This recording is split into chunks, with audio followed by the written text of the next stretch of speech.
Boa noite, Brasil!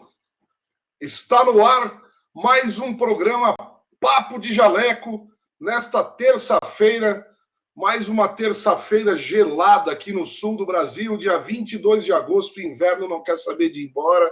A gente está aqui passando um friozinho danado, mas vamos tentar esquentar essa noite de quinta-feira. Falei terça-feira, mas a força do hábito, porque está no ar mais um Papo de Jaleco.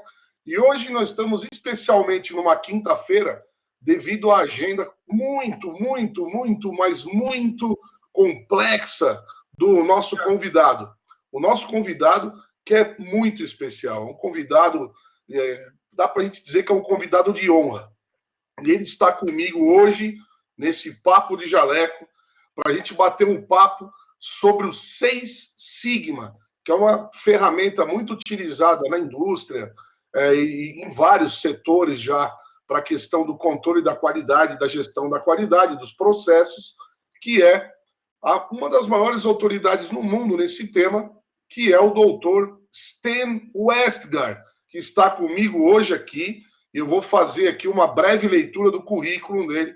O Sten, ele é diretor de serviço ao cliente e tecnologia da Westgard Quality Control.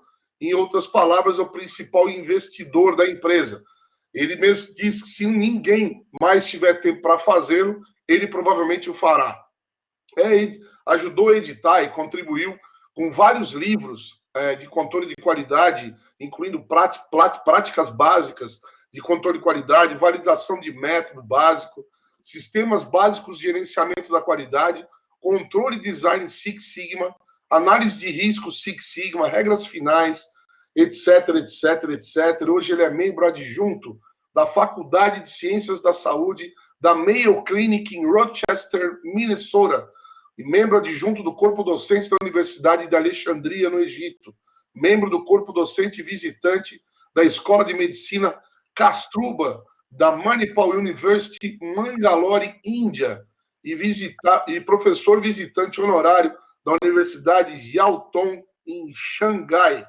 Senhoras e senhores, comigo aqui nesse Papo de Jaleco, recebo com caloroso aplauso Dr. Sten.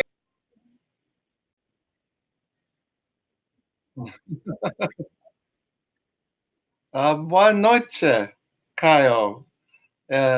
Bem-vinda. Muito obrigado for having me on your show. And that is all the Portuguese that I know. But thank you very much for having me.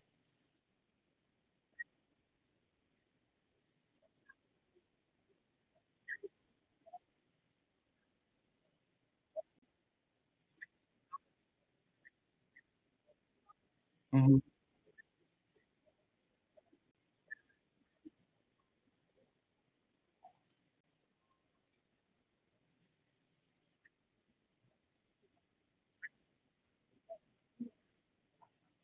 Well, as many of your audience probably recognize, the last name that I have is very strongly related to quality control. And I have to admit that when I was getting my education, I was trying to run away from that. So my original undergraduate degree is in English, literature, and history. But then eventually my father convinced me to come back. I got a master's degree in computer science, and I would say the most important part of my education is actually it's apprenticeship.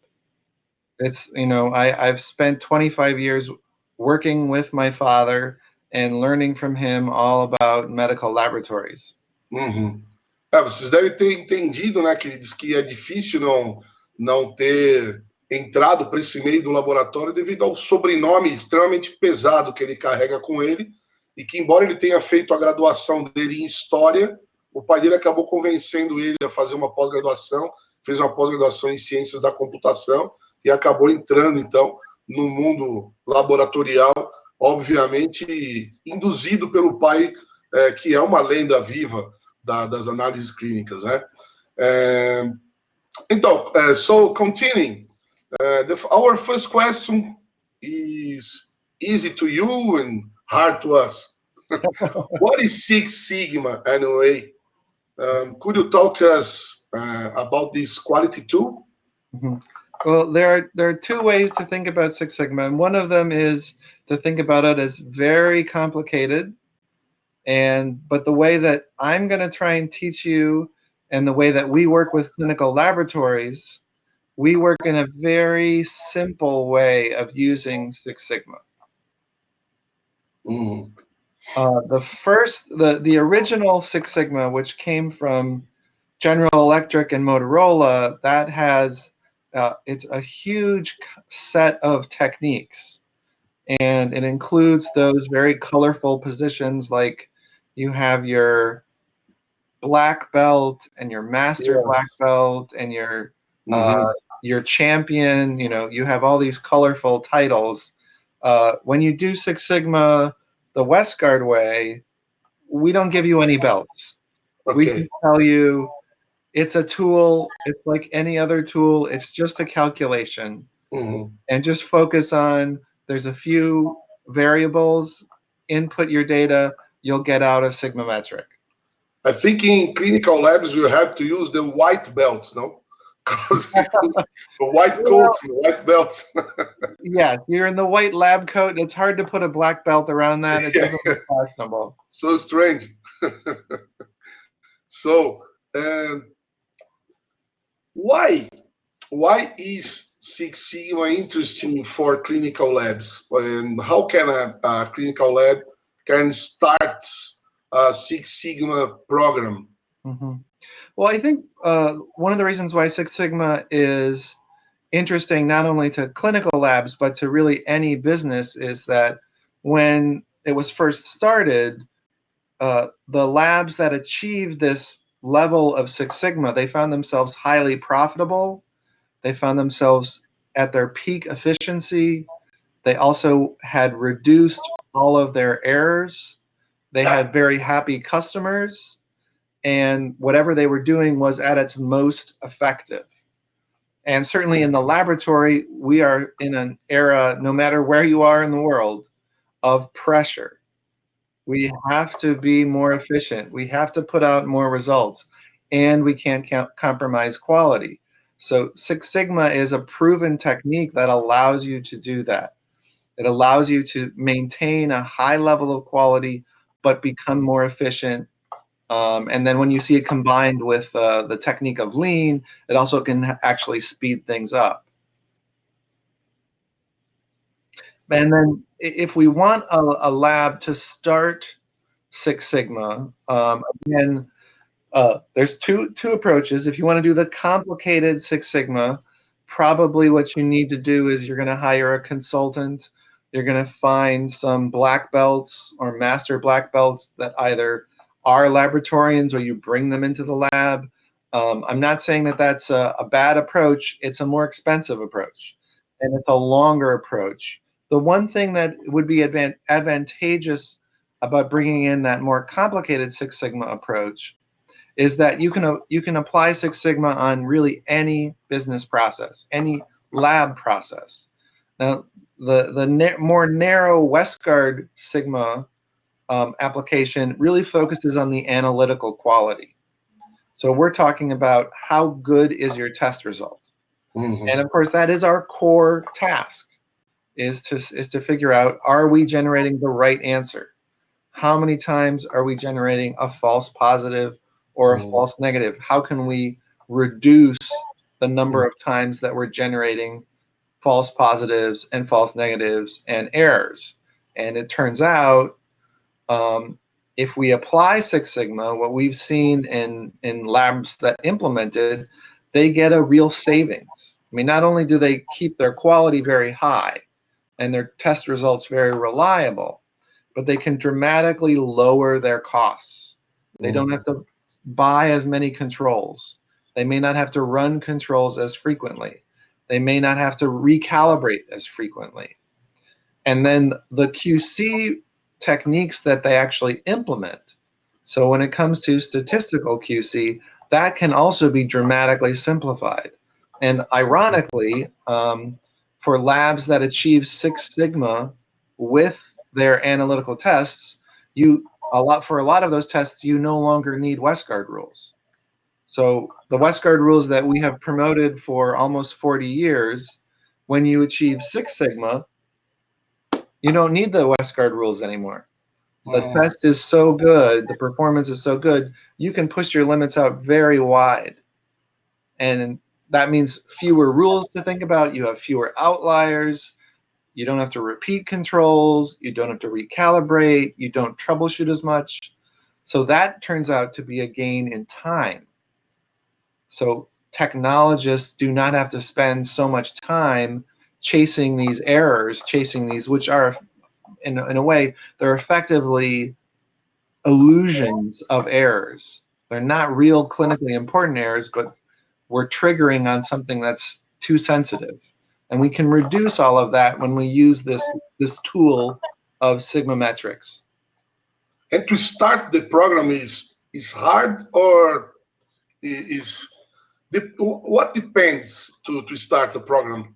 Knowledge about the mathematics or computing? Mm-hmm. What do we need to start? I guess since we've been doing it for almost 2 decades, of course we're biased. We think it's pretty easy.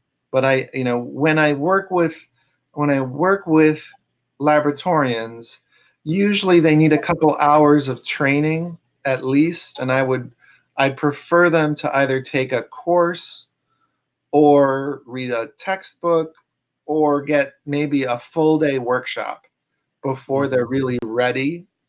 But if I can be a little more specific, a little more technical, the sigma metric equation is just 3 variables. So there's only 3 variables you need to know to do sigma metrics. The first variable is your allowable total error, or TEA. And that's TEA, total allowable error. Okay. And that's a specification that actually is given to us. We don't come up with it. In the US, our CLIA regulations tell us what the allowable total error is.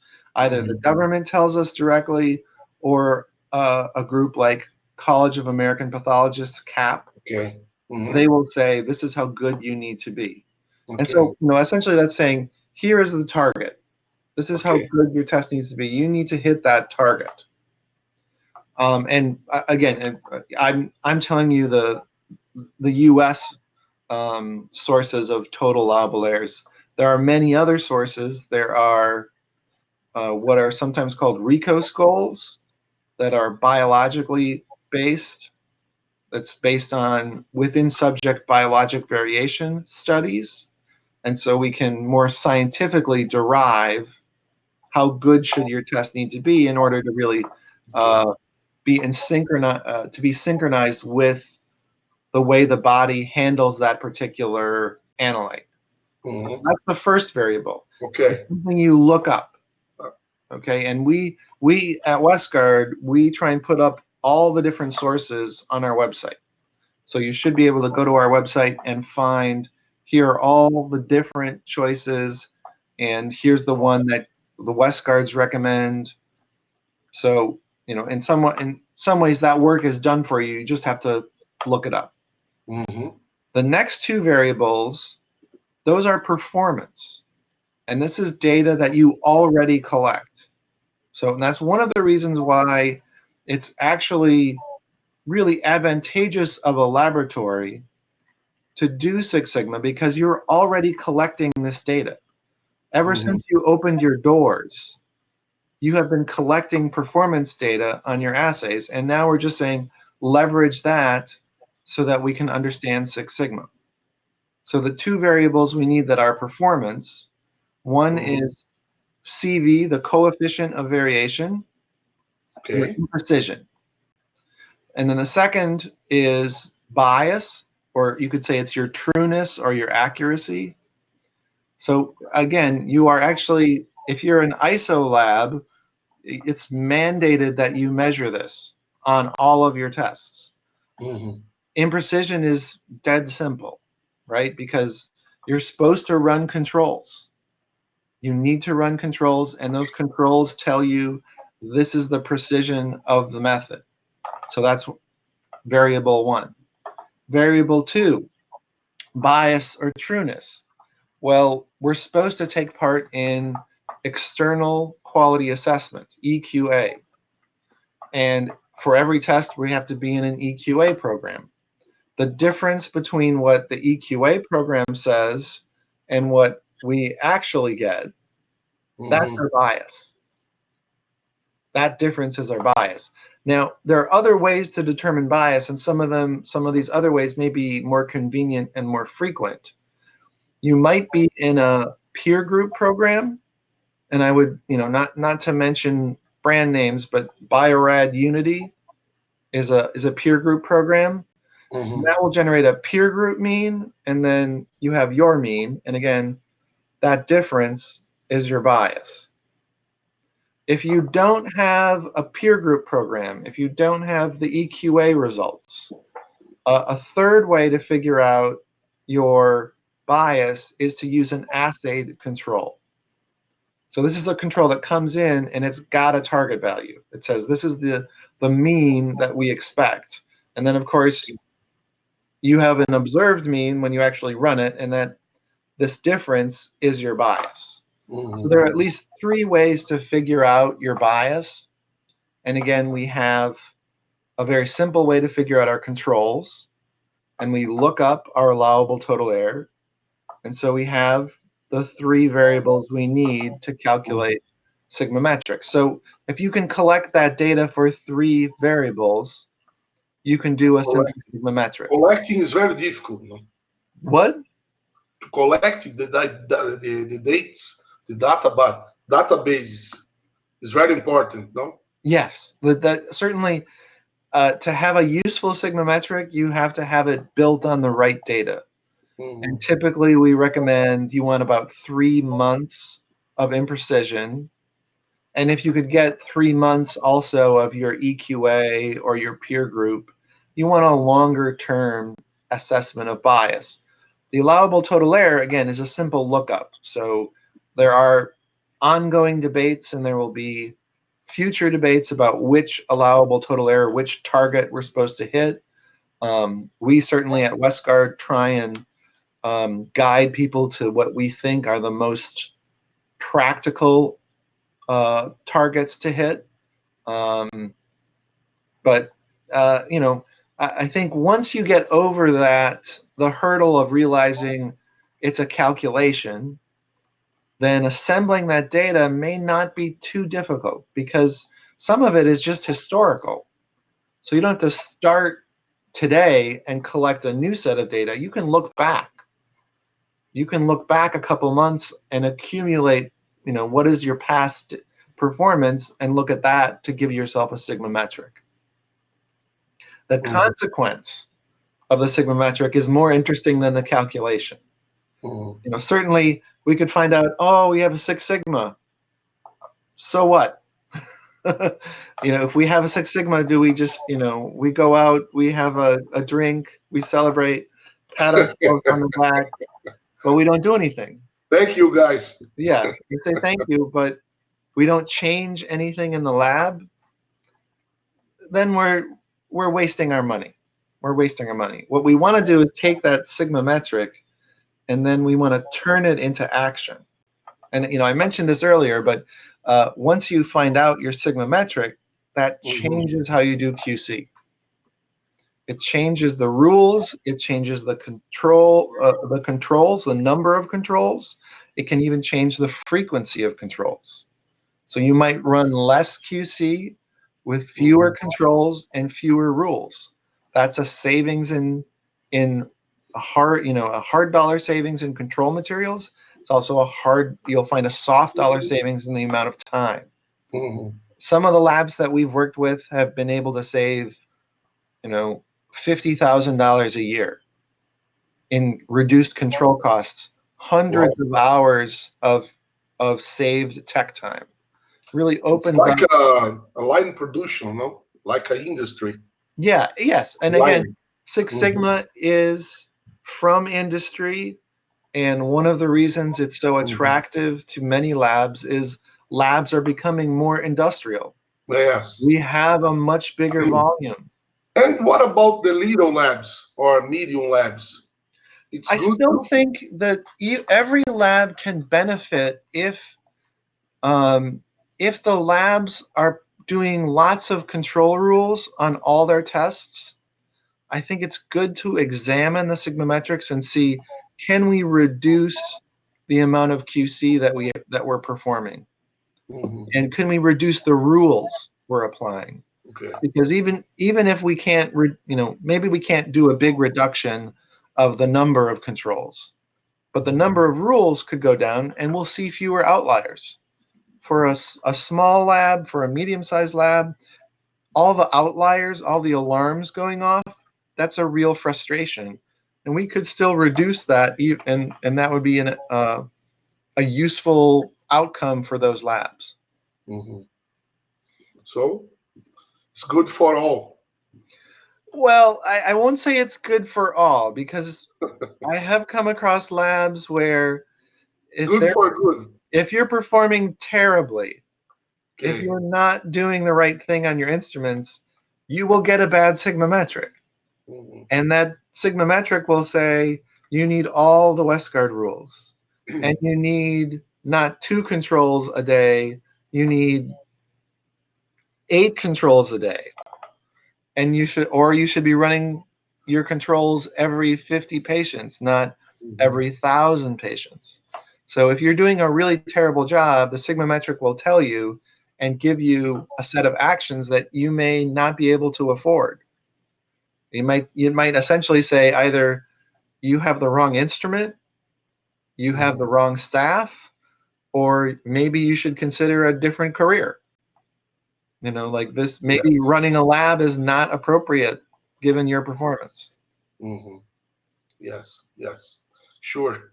Yes, and I've been very fortunate in that I've worked with a lot of high-performing laboratories, and we have a program that helps them through Six Sigma, and the labs in those, they're the ones, all these things I say you can save, they've demonstrated that.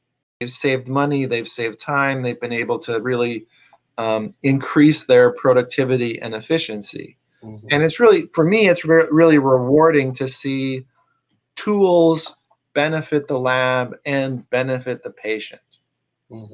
One thing I should mention is that at the same time we do this, it's really good for the lab in money and in time. It also turns out this is fantastic for the healthcare system, and it's fantastic for the patient. The patients get better diagnoses and more efficient care, and they live longer. Yes, it's the patient security now is the right. Yeah. It's not often that we connect our quality to patient care, but Six Sigma allows you to do that. It allows you to tell a clinician, here's my test result. I only expect to be wrong 4 times out of 1 million results. So when I tell you this is the number, don't run it again. Don't feel like you've got to run this 3 times before you take an action. You can test and treat on the first result. Stan, we have a lot of people talking with us by the chat. Okay. Let me see if I can open the chat. I guess I see here.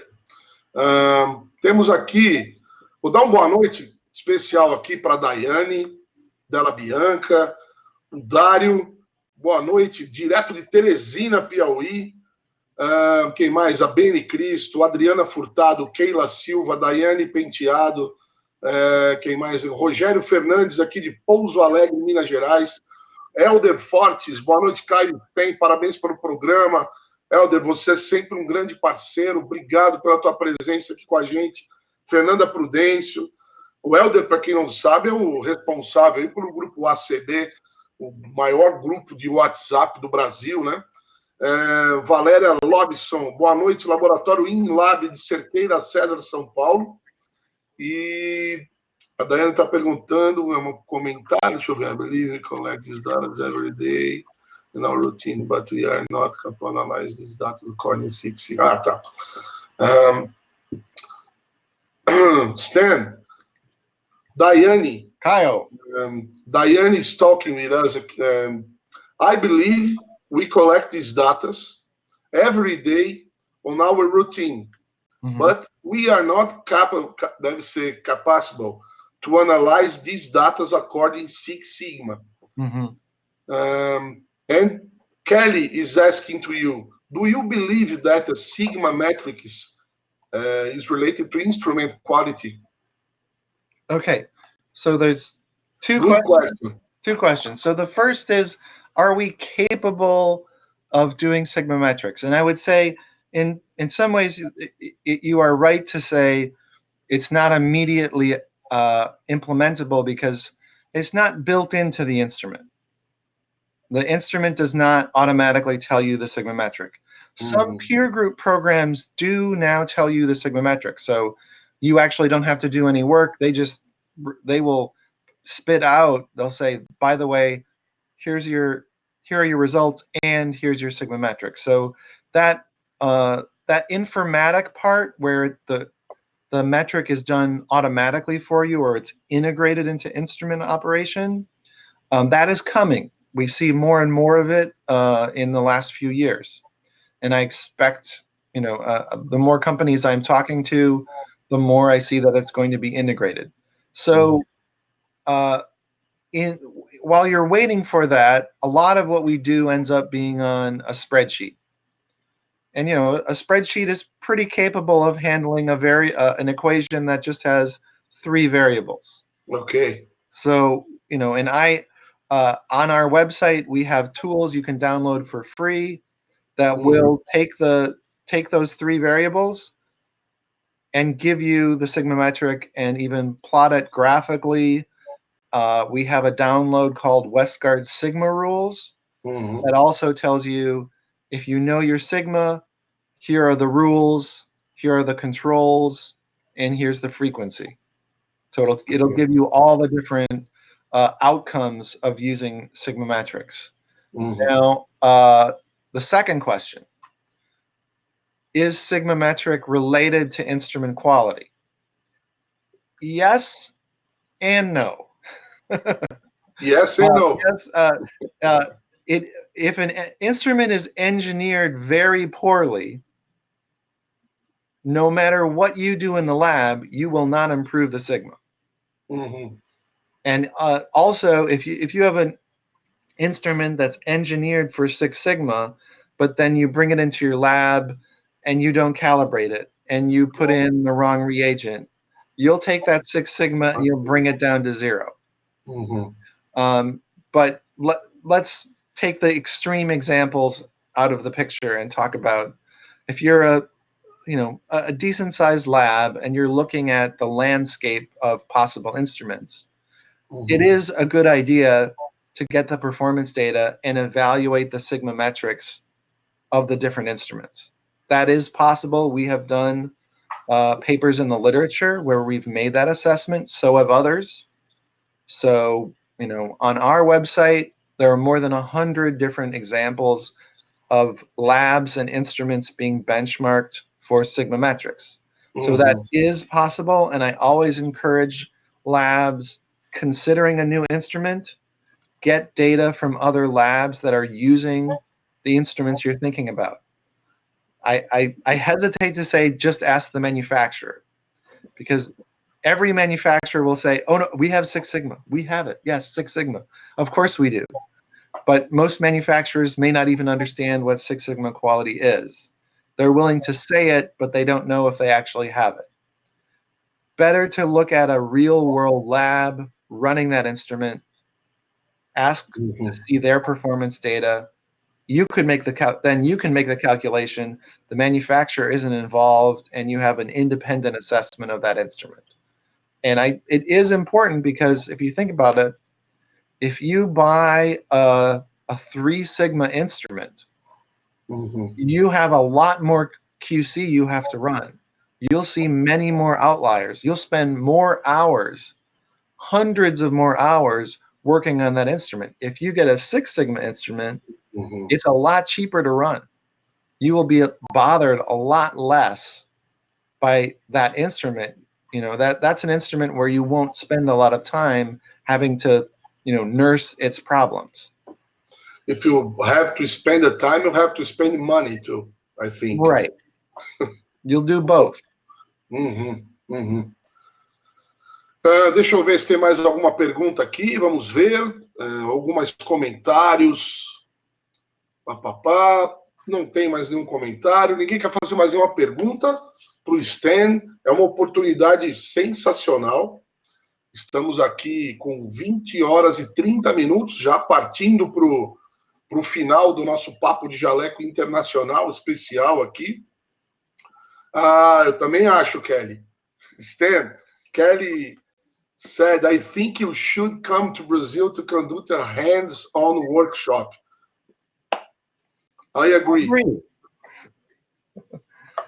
Brazil When is... are you coming to Brazil? I'm hoping sometime this fall. I'm talking... Are you coming to the Brazilian Congress? I know the Brazilian Congress. In September, the Brazilian Congress, unfortunately, I have to be in China. Oh, China. I spend about a month. Very near Brazil. I would prefer to be in Brazil. Let me be clear. I prefer Brazil to China, but there's a lot of business in China that I need to attend. I don't know China, so I can't comment. So I'm thinking more like October, November. I'm talking with laboratories. I can't promise, but I am very hopeful. I would like to be in Brazil as much as possible. Very good. We have to do a Papo de Jaleco presential. Sure, that would be fantastic. In Brazil, live. Live. Yes. Bom, pessoal, 20 horas e 32 minutos dessa quinta-feira. Estamos aqui, dia 22 de agosto de 2019, com um Papo de Jaleco muito especial, com a presença do Sten Westgard, uma das maiores autoridades no mundo, sem sombra de dúvida, em qualidade, em laboratório clínico, juntamente com seu pai, a lenda viva dessa coisa da qualidade no laboratório, o Dr. James Westgard. Todo mundo conhece as regras do Westgard, né? E estamos aqui já finalizando. Eu quero dizer para o Sten, we are crawling to use the Westgard rules. What to say about the Six Sigma? So we have to room, but it's very difficult. It's very hard to Brazilian because the technologist is 2, 3, 10 years earlier than than US. So we are warriors here. Very good. Muito bem. Então, Sten, I'm very, very, very happy about this talk show.